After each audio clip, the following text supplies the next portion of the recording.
European ফুটবলের সবচেয়ে decorated দুই টিম, চ্যাম্পিয়ন্স লিগ হিস্ট্রির সবচেয়ে সাকসেসফুল দুই টিম। একদিকে আমরা কথা বলতেছি Royal de Madrid, Real Madrid, the European kings, আর অন্যদিকে German giants Bayern Munich. See, এই ম্যাচটা যদি 2-3 বছর আগে হইতো হয়তো আমরা কি অনেক ডিপ্লোম্যাটিক কথাবার্তা বলতাম, রাইট? কিন্তু এই ক্ল্যাশ অফ টাইটান্সে আজকে রাতে কি হইতে যাইতেছে মানুষজন অনেকটা প্রেডিক্ট করে রাখছে। কিন্তু এই জিনিস এইটাই যে champions league Knights are always unpredictable, যা তা হয়ে যেতে পারে, যখন তখন যা কিছু হয়ে যেতে পারে, তাই না? কিন্তু কথাবার্তা এই জায়গায় যে তোমরা যদি চিন্তা করে থাকো যে আমি এই ভিডিওতে এসে প্রিভিউ দিব যে আচ্ছা ঠিক আছে, বায়ার্ন মিউনিখের এইটা করলে চান্স আছে, এইটা এইটা কি উইক হইতে পারে মাদ্রিদের, মাদ্রিদের এটা করা উচিত না, একদম না। আমি এই ভিডিওর মধ্যে স্ট্রেট আপ 5টা ইম্পর্টেন্ট পয়েন্ট বলবো যেটা ডন কার্লো আনচেলত্তি করতেছে, আর এটার জন্য মাদ্রিদ আজকে রাতে বায়ার্ন মিউনিখকে ধুইতেছে, ঠিক আছে? এবং ফার্স্ট পয়েন্ট হচ্ছে গিয়ে হ্যারি কেইনকে কন্টেইন করা জোনাল মার্কিং এর মাধ্যমে। এটা আমি কেন বলছি, সি, চিন্তা করো, আর্লিং হ্যালান্ড স্ট্রাইকার, হ্যারি কেনও স্ট্রাইকার, দুইজনই ওয়ার্ল্ডের টপ টপ স্ট্রাইকার, রাইট? কিন্তু আর্লিং হ্যালান্ড আর হ্যারি কেনের মধ্যে ইনস্টিংক্টের অনেক বড় ডিফারেন্স আছে। আর্লিং হ্যালান্ড এমন একটা প্লেয়ার যে naturally finisher, Fox in the box, যে কিনা পুরো ম্যাচের মধ্যে 30টা টাচ নিবে, 10টা পাস খেলবে, এর মধ্যে 5টা শট চালাবে, 5টা শটের মধ্যে 2টা গোল বের করার ট্রাই করবে। That's Erling Haaland, right? কিন্তু Harry Kane is not one of them. Harry Kane is not one of those strikers যারা কিনা এই কাজটা করে। সে বক্সের মধ্যে থাকবে কিনা, থাকবে। সে বক্সের মধ্যে গিয়ে শট চালাবে কিনা, যা যা আর্লিং হ্যালান্ড করে করবে কিনা, অফকোর্স করবে। কিন্তু হি ইজ সামওয়ান যে কিনা নিজের জায়গায় টিকে থাকবে না। সে এমন একটা প্লেয়ার যে কিনা স্ট্রাইকিং পজিশনে আছে, সে বক্সের মধ্যে আছে, কিন্তু সে time to time fall back করবে, সে time to time dummy run বের করবে, সে time to time as a number 9 থেকে একটা একটা নাম্বার 10-এ পরিণত হবে, যে কিনা গেমের মধ্যে ইনভলভ হবে, যে কিনা গেমের মধ্যে আরো ফল ব্যাক করে 1-to-1 পাসেস করবে, যে কিনা গেমের মধ্যে ইনভলভ হয়ে আরো বেশি স্পেস ওপেন করার ট্রাই করবে। আর এই জিনিসটা মাদ্রিদকে একটু হইলেও ভুগাইতে পারে। কেন বলতেছি? কারণ রুডিগারের কথা তুমি চিন্তা করো, রুডিগার 2 ম্যাচ আগে গিয়ে আর্লিং হ্যালান্ডকে এভাবে কন্টেইন করে আসছে, রাইট? এখন সে চিন্তা করবে কি, আমি কি এই ম্যাচের মধ্যে হ্যারি কেনকে ম্যান মার্কিং করবো? কারণ হ্যারি কেনকে যদি আমি ম্যান মার্কিং করতে চাই, হ্যারি কেন ফল ব্যাক করতেছে ফর শিওর। এখন হ্যারি কেন যদি ফল ব্যাক করে, ধরো এই জায়গা থেকে হ্যারি কেন এখানে গেছে, রুডিগার ওর পিছে পিছে এখানে গেছে, পিছনের জায়গা তো খালি হয়ে যাবে। আর বায়ার্ন মিউনিকের অন্যান্য প্লেয়ার অ্যাটাকিং হাফে, ধরো আমি জামাল মুসিয়ালার কথা বলি, আমি গানাব্রির কথা বলি, আমি সানের কথা বলি, আমি ইভেন মুলারের কথাও বলি, প্রত্যেকটা প্লেয়ারই গিয়ে ইন বিহাইন্ডস বের করতে পারে, প্রত্যেকটা প্লেয়ারই গিয়ে কুইক রানস বের করতে পারে, যেটা কিনা মাদ্রিদের জন্য অনেক বেশি থ্রেটনিং হয়ে যাবে। তো এই জায়গায় আমি প্রিফার করবো যে মাদ্রিদ এই ম্যাচে, জাস্ট এই পার্টিকুলার ম্যাচে এই প্লেয়ারকে নিয়ে জোনাল মার্কিং এ যাক, ম্যান মার্কিং এ না যাক, ঠিক আছে? কারণ ম্যান মার্কিং এ গেলেই স্পেস বের হওয়ার চান্স আছে, যেটা কিনা মাদ্রিদকে ভোগাইতে পারে। তো এই জায়গায় জোনাল মার্কিং প্রিফার করা বেশি উচিত। এখন যদি আমি আমার সেকেন্ড পয়েন্টে যাই, সেটা হচ্ছে মাদ্রিদের কম্প্যাক্ট থাকা। মাদ্রিদের কম্প্যাক্ট থাকার উপর ম্যাচটা অনেক বেশি ডিপেন্ড করতেছে। কেন আমি বলি, এই ম্যাচের মধ্যে তোমার কি মনে হয় যে সিটির সাথে যে ম্যাচ হয়েছে, যেখানে গোল লাইনের যে গোল ডিফারেন্স সেগুলো কম ছিল, সেটা হবে না?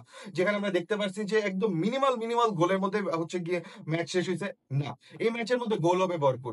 ইদার মাদ্রিদ দিবে, নাইলে বায়ার্ন দিবে। কেন বলতেছি? চ্যাম্পিয়ন্স লিগ না শুধু, আমি যদি বুন্দেস লিগার কথাও চিন্তা করি, চ্যাম্পিয়ন হয়েছে কারা? Bayer Leverkusen. বায়ার লেভারকুসেন থেকে পয়েন্ট ডিফারেন্সে বায়ার্ন মিউনিক অনেক পিছায় থাকলো, বায়ার্ন মিউনিক গোল দিছে তাদের থেকে 20 থেকে 25টা বেশি। মানে তাদের গোল ডিফারেন্স কি পরিমাণ তুমি চিন্তা করতে পারো? তার মানে কি, তারা কুইক ট্রানজিশন করতেছে, তারা অ্যাটাকিং হাফে অ্যাটলিস্ট অনেক বেশি শার্প আছে, রাইট? ঠিক আছে। তো ওইদিকে মাদ্রিদের কথা তুমি চিন্তা করো, মাদ্রিদ জাস্ট গিয়ে কিছু কিছু গেম বাদে থ্রু আউট দ্য সিজন মাদ্রিদের প্রত্যেকটা প্লেয়ারই গিয়ে গোল স্কোরিং ফর্মে ছিল। জুড বেলিংহামের কথা বলো, ভিনিসিয়াস, রদ্রিগো, ইভেন হোসেলুর কথা তুমি চিন্তা করতে গেলে, everyone's there to show up, ঠিক আছে?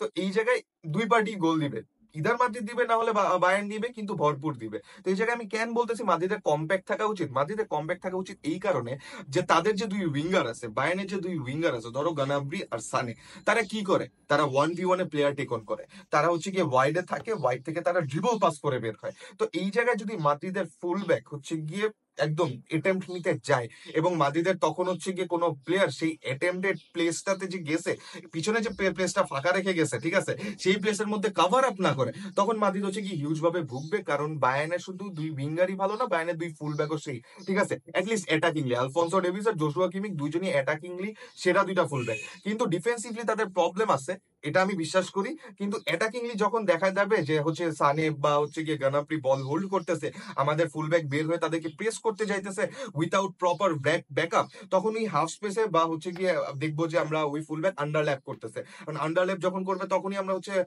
1v2 তে বিট হয়ে যাব। আর এর মধ্যে হচ্ছে আমরা দেখতে পারবো যে বায়ার্ন মিউনিখ স্পেস বের করতেছে, যেটা কিনা তারা খুব সুন্দর মতো করতে পারে। তো এই জায়গায় আমার মনে হয় যে আমরা তো 4-4-2 ডায়মন্ড খেলতেছি, যেখানে আমাদের মিডফিল্ডে অফকোর্স থাকতে পারে হচ্ছে গিয়ে ফেদেরিকো এল হালকন বালভার্দে, কামাভিঙ্গা, টনি ক্রুজ আর হচ্ছে গিয়ে জুড বেলিংহাম। এই জায়গায় আমার মনে হয় যে ফেদেরিকোর আজকে একটু এক্সট্রা রেসপন্সিবিলিটি থাকবে, কামাভিঙ্গার আজকে একটু এক্সট্রা রেসপন্সিবিলিটি থাকবে হোল গুলা ফিল আপ করার। কারণ ট্রানজিশনে বায়ার্ন মিউনিখ আর কিছু হোক না হোক কুইক ঠিকই আছে। এখন যদি আমি এই পয়েন্টটা থেকে থার্ড পয়েন্টের দিকে যাই, থার্ড পয়েন্টটা আমার জন্য অনেক মানে আমি অনেক বেশি প্রিফার করি এই পয়েন্টটা। সেটা হচ্ছে বায়ার্নকে প্রেস করতে হবে, বায়ার্নকে ভরপুর প্রেস করতে হবে। কেন বলতেছি এই কথাটা? সি, আমি জানি যে মাদ্রিদ হচ্ছে গিয়ে লাস্ট কয়েক ম্যাচ হচ্ছে গিয়ে তারা মিড ব্লক করতেছে, তারা time to time low block করতেছে, তারা ট্রানজিশনে খেলতেছে, কুইক কাউন্টার করতেছে, বাট না, বায়ার্নকে ভরপুর প্রেস করতে হবে। এটা আমি কেন বলতেছি, কারণ বায়ার্নের কাছে বিল্ড আপ করার মতো প্লেয়ার নাই। তাদের যে ডিফেন্স লাইন, তাদের ডিফেন্স লাইন ভালো না, ট্রাস্ট মি, তাদের ডিফেন্স লাইন ভালো না। তাদের দুই ফুল ব্যাক একই অবস্থায় আছে, তাদের সেন্টার ব্যাক দুইটা সলিড সেন্টার ব্যাক নাই, যদিও নামে বড় বড় সেন্টার ব্যাক আছে।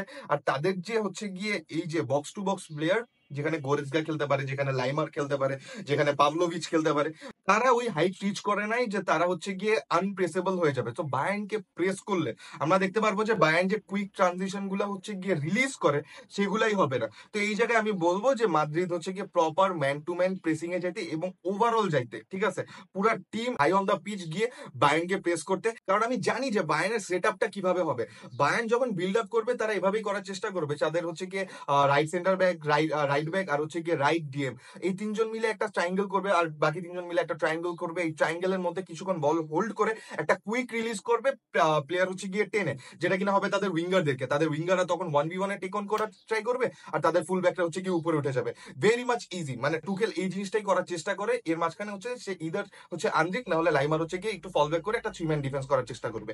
তো বায়ার্নের প্রপার বেসিক সেটআপ এটা। এখন মাদ্রিদ যদি এই জায়গায় ম্যান টু ম্যান যায়, মাদ্রিদে আমরা যে জিনিসটা জানি যে মাদ্রিদ হচ্ছে গিয়ে যখন প্রেস করতে যায় 4-4-2 তে কনভার্ট হয়ে যায়, যেখানে হচ্ছে গিয়ে Madrid in and out pressing করে, মাদ্রিদ হচ্ছে গিয়ে রদ্রিগোকে একটু ডাউন করে, ভিনিসিয়াস জুড হচ্ছে গিয়ে প্রেস করতে যায় ডিরেক্টলি। তো এই জায়গায় তারা সেন্ট্রাল চ্যানেলস বন্ধ রাখে, সেন্ট্রাল চ্যানেলস বন্ধ রাখলে ফুলব্যাক ছাড়া অপশনস থাকবে না তাদের কাছে। আর ফুলব্যাক তখন হচ্ছে গিয়ে কি খুঁজবে? ফুলব্যাক অফকোর্স খুঁজবে তাদের হচ্ছে গিয়ে ওয়াইড আউটলেটস দেরকে, মানে তাদের উইঙ্গার্স দেরকে, আর যারা কিনা অলরেডি মার্ক থাকবে। তো ওই জায়গায় যদি আমরা চিন্তা করতে যাই, মাদ্রিদ যদি হচ্ছে প্রপার প্রেসে যায়, মাদ্রিদ যদি প্রপার প্রেসে যায়, বায়ার্ন মিউনিখ আজকে বিল্ড আপই করতে পারবে না।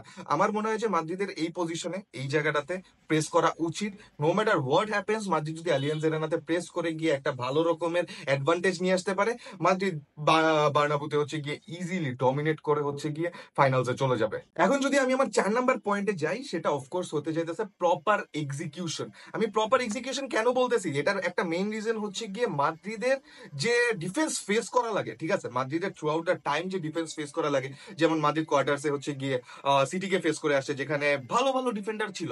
জাস্ট গেস, কাইল ওয়াকার ছিল, রুবেন দিয়াস ছিল, জন স্টোনস খেলছে, আকানজি খেলছে। কিন্তু যদি আমি বায়ার্নের ডিফেন্স লাইনের কথা চিন্তা করতে চাইছি, Joshua Kimmich, Alphonso Davies, attackingly তারা monster, but defensively they can not contain Rodrygo and Vinicius. 1v1 এ জোশুয়া কিমিকের ওই অ্যাবিলিটিটা নাই যে ভিনিসিয়াসের সাথে বা রদ্রিগোর সাথে ইদার সে পেসে না হলে ড্রিবলিং এ পায়রা উঠবে। আমি যদি হচ্ছে কি জুড বেলিংহামের কথাও চিন্তা করতে যাই, হি ইজ আ প্রপার বলার, ভালো ড্রিবল করতে পারে, ঠিক আছে, টপ ড্রিবল করতে পারে। আমার মনে হয় যে ওয়ার্ল্ডের মানে টপ 10 ড্রিবলার্স এর মধ্যে মাদ্রিদের কাছে 3-4টা ইজিলি আছে। ওইদিকে আমার কাছে হচ্ছে গিয়ে ফেদেরিকো ভালভার্দে আছে, যে কিনা পেসের সাথে হচ্ছে গিয়ে ফাঁকা স্পেস হচ্ছে গিয়ে ইজিলি হচ্ছে গিয়ে কি বলবো এক্সপ্লয়েট করতে পারে। তো আমার যতটুকু মনে হয় যে আমাদের যে জিনিসটা করা উচিত, যেহেতু আমাদের কোনো স্ট্রাইকার নাই ফর অবভিয়াস রিজনস, নাই, ঠিক আছে, নাই, তো আমরা হচ্ছে গিয়ে জুটকে as a false nine, as a second striker খেলাবো রদ্রিগোর পিছে। রদ্রিগো হচ্ছে ইনভার্টেড যাবে, যেখান দিয়ে হচ্ছে গিয়ে আমরা দেখতে পারবো যেহেতু লুকাস ভাস্কেস খেলতেছে, লুকাস ভাস্কেস রাইট উইং পজিশনে যাবে, ফেদেরিকো আরেকটু নিচে আসবে। এখন সেই জায়গায় আমরা অফকোর্স ডেভিসকে হচ্ছে গিয়ে লুকাস দিয়ে কন্টেইন করানোর ট্রাই করব। আমাদের দুই হাফ স্পেসের মধ্যে বা হচ্ছে গিয়ে দুই সেন্ট্রাল চ্যানেলসে ঢুকবে হচ্ছে গিয়ে রদ্রিগো ভিনিসিয়াস, না হলে হচ্ছে গিয়ে জুড বেলিংহাম, আর হচ্ছে গিয়ে ওয়াইডে ভিনিসিয়াস বা রদ্রিগো, দুজনের একজন, মানে 4জন থাকবে। তো আর এই জায়গায় যদি 1v1 এ আমরা একটা ডিফেন্ডারকে টেক অন করে বের করে ফেলতে পারি, মাদ্রিদের জন্য গেমটা ওপেন হয়ে যাবে। And it is very much possible যে তারা বায়ার্ন মিউনিখের ফুল ব্যাকদেরকে হচ্ছে গিয়ে কন্টেইন করতে পারবে এবং হচ্ছে গিয়ে বায়ার্ন মিউনিখের ফুল ব্যাকদেরকে বিট করে হচ্ছে গিয়ে বক্সের ভিতরে ঢুকে যেতে পারবে। আর মাদ্রিদের জন্য এক্সিকিউশনটা অনেক বেশি ইম্পর্টেন্ট, কারণ this is the way, this is the only way. আর প্রপার কুইক ট্রানজিশন করতে হবে, কারণ তাদের কাছে আমি যতই বলি যে তাদের সেন্টার ব্যাকটা সেট না, আমি দেখতেছি কিংমিন জে আছে, এরিক ডায়ার আছে, তারপর ম্যাথাইস ডে লাইট আছে, যেই থাকুক তারা quality centre backs, but still they are not in form, ঠিক আছে? তো এই জায়গায় প্রপার এক্সিকিউশনের মাধ্যমে মাদ্রিদ যদি হচ্ছে কি লিডটা নিয়ে নিতে পারে, দেখো না kill the game for sure. মানে আমার জন্য যে 5 নাম্বার পয়েন্ট আছে সেটা কিনা অবভিয়াস হয়ে গেছে, ঠিক আছে, যে দানি কারভাল সেমিজে থাকবে না, he is out for the semis. আমি এই জায়গায় এই পয়েন্টটাই বলতাম যে এই জায়গায় হয়তো আমি দানি কারভালের উপরে লুকাস ভাস্কেসকে বেশি প্রিফার করব। কেন বলতেছে এই কথাটা, বা নাচোর উপরেও আমি লুকাস ভাস্কেসকে বেশি প্রিফার করব, কেন বলতেছে এটা একটা প্রপার অ্যান্সার আছে। প্রপার অ্যান্সারটা হচ্ছে গিয়ে এই ম্যাচটা ডমিনেট করার ম্যাচ। এই ম্যাচটা এমন ম্যাচ না যেখানে আমরা বসে থাকবো, এই ম্যাচটা হচ্ছে গিয়ে সিটির মতো সিটি এসে ডমিনেট করবে, না। This is not the game, this is the game where we dominate. আর এই জায়গায় আমার দরকার একটা ওয়াইড আউটলেট, যে কিনা থ্রু আউট দ্য টাইম অ্যাটাকে থাকবে, টাইম টু টাইম হচ্ছে ফল ব্যাক করবে, যে কিনা হচ্ছে গিয়ে পজিশনালি ভালো, যে কিনা হচ্ছে ভালো বল রিটেইন করতে পারবে। তো এই জায়গায় আমি দানি কারভালকে মানে ছোট করতেছি না, of course not, I am not that Dam ফাক, ঠিক আছে, কিন্তু এই জায়গায় আমি লুকাসকে প্রিফার করবো, কারণ আমাদের একটা এক্সট্রা অ্যাটাকিং আউটলেট বাড়বে, রাইট? কারণ আমি জানি যে ওই জায়গায় Federico Valverde easy cover up দিতে পারবে, কামাভিঙ্গার কথা বলতে গেলে ইজি কভার আপ দিতে পারবে।